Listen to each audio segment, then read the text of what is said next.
to let me know that we're live. And we're back. Welcome to another Tuesday Metabolic Tuesday. We're going to talk about some common blood work pitfalls, focusing on metabolic health, specifically on blood sugar testing. So I just want to thank you all for being here. We're going to dive into some biomarkers that are more sensitive and specific than hemoglobin A1C, as well as LDL cholesterol. We're going to talk about, as many of you know, many of you are doing this already, ApoB to ApoA1 ratios. And we're also going to talk about the role of looking at fructosylated and glycosylated albumin, known as the fructosamine test, and the 1,5-AG test, how that's better than hemoglobin A1C. So I want to thank you for being here. I just made this announcement minutes ago, so that's why we're not too many folks know about this yet. But if you're enjoying the content, hit that like button. We're diving into blood work questions. If you have any questions, please let them know in the chat. If at any point you're enjoying the content, hit that like button. So all questions, metabolic health and blood work are fair game. Let's get right into it because many of you want to dive right into it.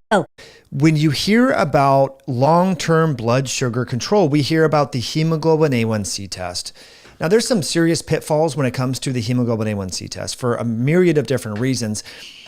The least of which are the fact that most people, there's a wide degree of variability in the breakdown of your red blood cells in hemoglobin. And so for measuring how much glucose has been attached to hemoglobin, you know, if people have all this variability in their breakdown, that's not a really good solution. So there's been a lot of data going back for at least 10 years questioning the utility of hemoglobin A1C.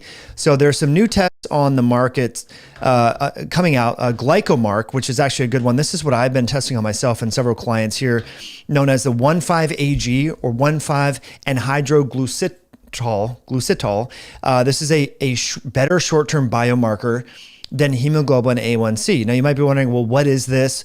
Very similar to looking at glucose, but it's a secretory product from the kidneys. And this is what I like about it, because what we're seeing here is non-traditional biomarkers are being evaluated for how we can better look at glucose control. And so I like to look at fructosamine, 1,5-AG, in conjunction with hemoglobin A1C. So you might want to just write that down. That's just something that you should focus on going forward. Next time you get your labs, you go to the doctor, you want to get your fasting insulin, glucose, 1,5-AG, hemoglobin A1C, and fructosamine. And that's going to give you a much better insight into what is going on from a glucose perspective. I'm going to pop out the chat. For some reason, I can't see your chat here. Let me see here. Are we doing okay on the chat? Let me know in the chat if you can see me. I changed my screen around so I can't see your live questions, at least on my desktop. Let me get on my cell phone so I can see that. So friends, how are we doing so far? If you're enjoying the content, as you know, hit that like button. Let me know what you think in the comment section below.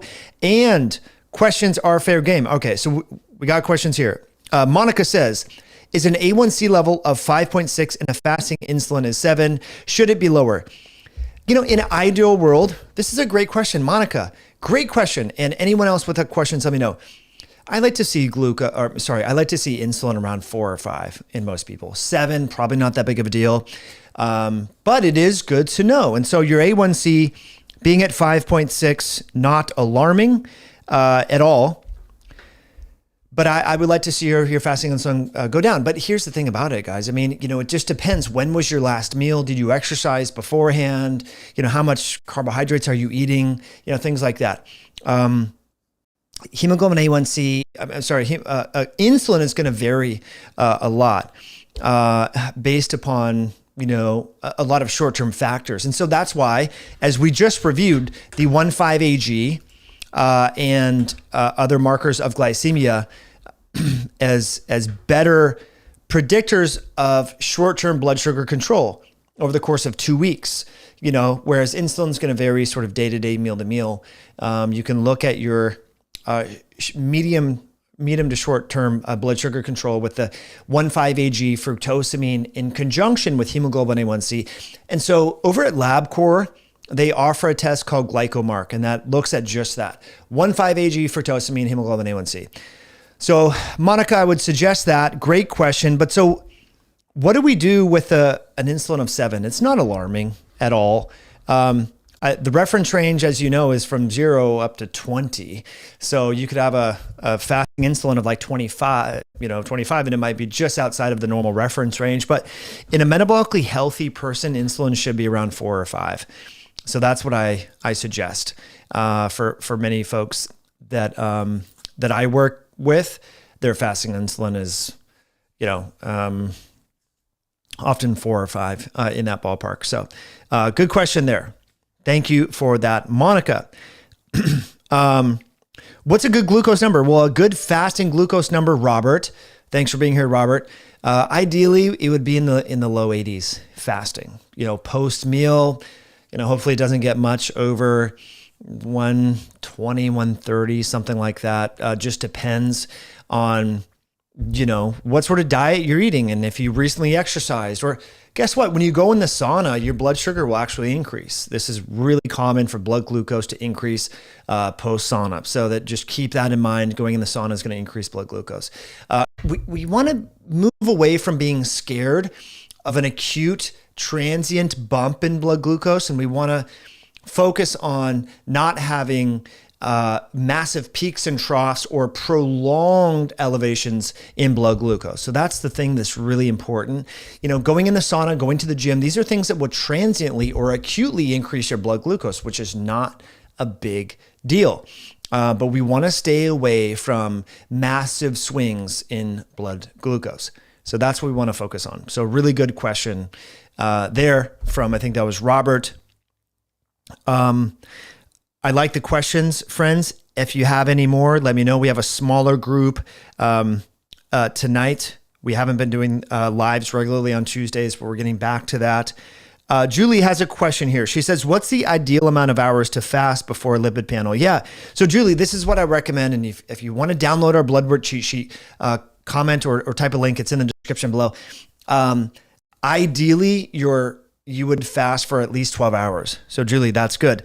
But we also want to keep in mind that once we have established a fasted metabolic health panel, lipids, glucose, hemoglobin A1C, fructosamine, etc., then we want to start to look at the non-fasted labs. And that's really important to consider. So we want to look at non-fasted triglycerides. So Julie, this is called the lipid load test, something that a lot of people do. And that's looking at your non-fasted lipids. And I recommend folks do that. So that's, how do we do that? So what we want to do is eat a standard meal that we would habitually eat. And so this might be like, for me, it could be 3 to 4 eggs, some ground beef, maybe half an avocado, some kimchi and olives. And I would go get my blood work tested about 90 minutes after completing that meal. So you want to look at your triglycerides, glucose, and insulin first in the fasted state to see where things are at, and then in the post-meal state, and see how the two corroborate or compare. This is really healthy because if we think about this, when does cardiovascular disease happen? It happens in the post-meal window. People do not develop atherosclerotic plaque while they're fasted or doing fasted exercise. This happens in the postprandial window or the post-meal window. So we want to focus on looking at least knowing where your numbers are at, both fasted and non-fasted. So we talk about that again in the blood work masterclass, but really important stuff to consider. So thank you for that. So the question was, how long do I fast from Julie? First time you do your labs fasted, you might test for, after 12 hours of fasting. Then you eat a standard meal that is higher in fat, moderate to high fat, and you see what happens to your blood triglycerides in the post-meal window. Now, here's the cool thing here, guys, is you want to look at your ApoB to ApoA1 ratio. Now, let me just tell you how you can get access to this actually. If you go to myoscience.com and you opt in for the text alerts, you can get access to the this cheat sheet that I've been telling you about. Go to myoscience.com and opt in, and you'll download the cheat sheet right here. In the lower left-hand corner, there will be a little pop-up here that will where you can opt in, and you will download this cheat sheet. On page 1 of the cheat sheet, is where you want to get access to the blood work cheat sheet. And this is really important because on that cheat sheet, you have the ApoB to A1 ratio. I have people send me labs all the time. I do consults with folks all the time. And I find that the ApoB is never really measured. So as many of you know by now, ApoB, apolipoprotein B, is on the exterior surface of all LDL, remnant lipoprotein, VLDL, IDL, like any atherogenic containing lipoprotein will have one and only one apolipoprotein B attached to it, known as ApoB. And your HDL will also have varying amounts of ApoA1. And so when we look at the ApoB to A1 ratio, we're really getting a good idea of the LDL to HDL ratio and the health characteristics of those lipoprotein particles. So this is a really good thing to know. So if you're going to get your lipids tested, Julie just asked a question, Robert asked a question, just add that on there. It's really affordable. And while you're doing it, you could also add your LP little a, you could add fibrinogen. These are also things that you should probably be testing for in addition to your triglycerides. Okay. Great questions coming in here. Nina says, my ApoB is 142. What can bring it down? Well, this is Tom Nina Trilio. So it's like saying, we need to know your ApoA1, not just the ApoB. So Tom, please let us know in the comment if you know your ApoA1, if that was measured. They should be run together concurrently. So thank you for being here. Okay. GFit says, my fructosamine this year was 235. Fasting insulin was 38. That is phenomenal. So what I'm going to do here, good for you. I'm going to look at my own labs here. So we're going to go on the back end to where I store my client labs as well as my labs and look at my own, just because I haven't run a client's information recently. To look at their fructosamine. So what I'm going to do is we are going to look at, I'm just curious. 1 second here. Let's look at, so this is 1024. So there's some talks of fructosamine. And so we're going to dive into this. Okay. I think this is really interesting stuff. And I love when people are looking at fructosamine.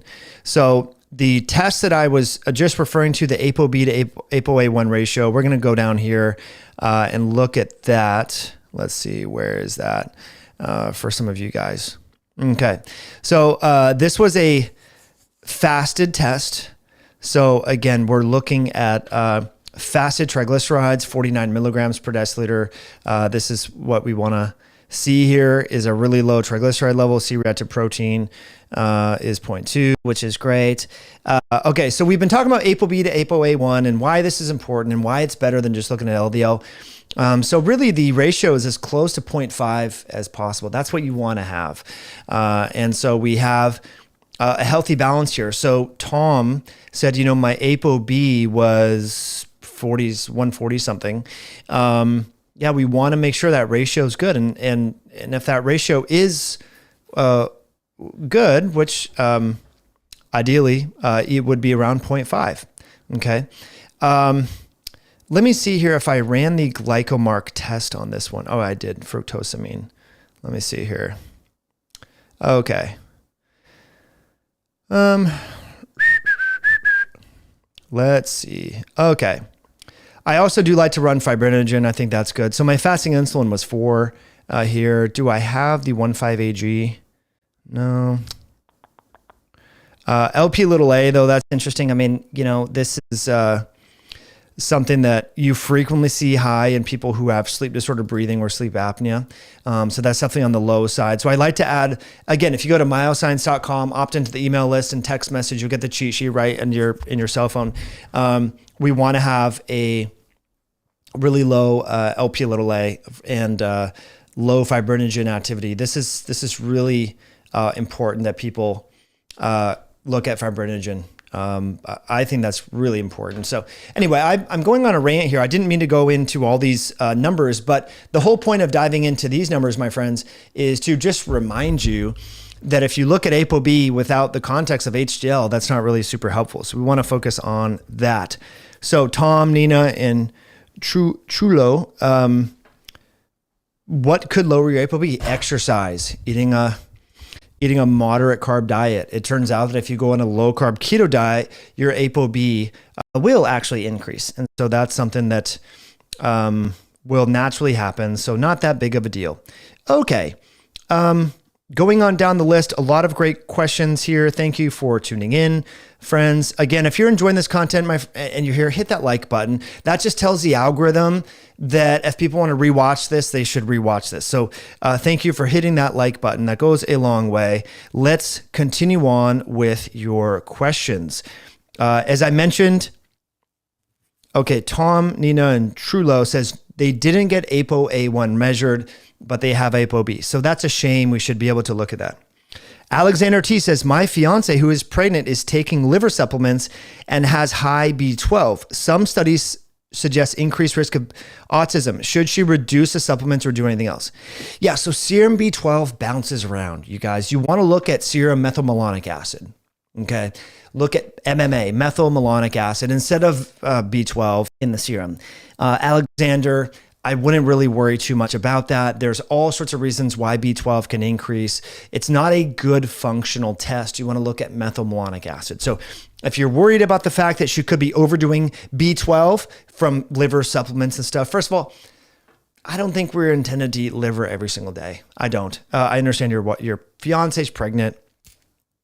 Yeah, so probably we don't need to do it every day. So that's just what I would suggest, okay, is look at methylmalonic acid and look at her MCV and MCH. If those are elevated, then she could consider just a B complex supplement. Okay, Barbie says, at 66, I'm very active. I walk 4 to 5 miles a day, strength train twice a week, but my fasting glucose has been creeping up. Also, A1C was 5.6 fasting. As we age, are we destined to see these numbers increase? Yeah, we are. So, you know, an A1C at 5.6, Barbie, I'm not worried about it. I mean, honestly, I wouldn't sweat that.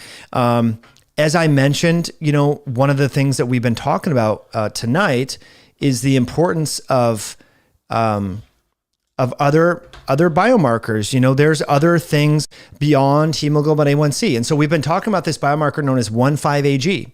And this is the 1,5-anhydroglucitol. And this is a related metabolite to glucose that's excreted from the kidney. And people who have a lot of glycemic variability will tend to have lower levels of 1,5-AG. And so we want to look at 1,5-AG as well as fructosamine. So just because your hemoglobin A1C is 5.6, that doesn't mean you're doomed or destined to get diabetes. You know, we like to look at other biomarkers beyond just hemoglobin A1C. And so we want to look at insulin. We want to look at triglycerides. Believe it or not, triglycerides, although they're a fat, are a good reflection of overall metabolic health. As I mentioned, glucose, insulin, fructosamine, 1,5-AG, etc. So that is important. You know, there's this test here. There's this study here from 2013 finding there's a lot of pitfalls in hemoglobin A1C testing. You know, there's a lot of variability depending upon how, you know, there's inter-individual variability based upon the life cycle of your red blood cells. Some people break down red blood cells faster than others. So again, I think your name, was this Tom or Charles that asked this question? Sorry, Alexander. You know, yeah, your glucose levels will rise over time as you get older, but you're not destined to fail and get diabetes or some such thing. So that is just something to consider. Okay. You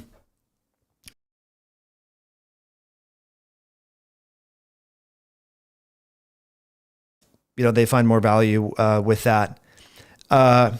Sergeant Dan's place malonic acid because she's taking liver supplements. Oh. It's weird that my internet doesn't appear to be working right now. What's going on here? It seems that my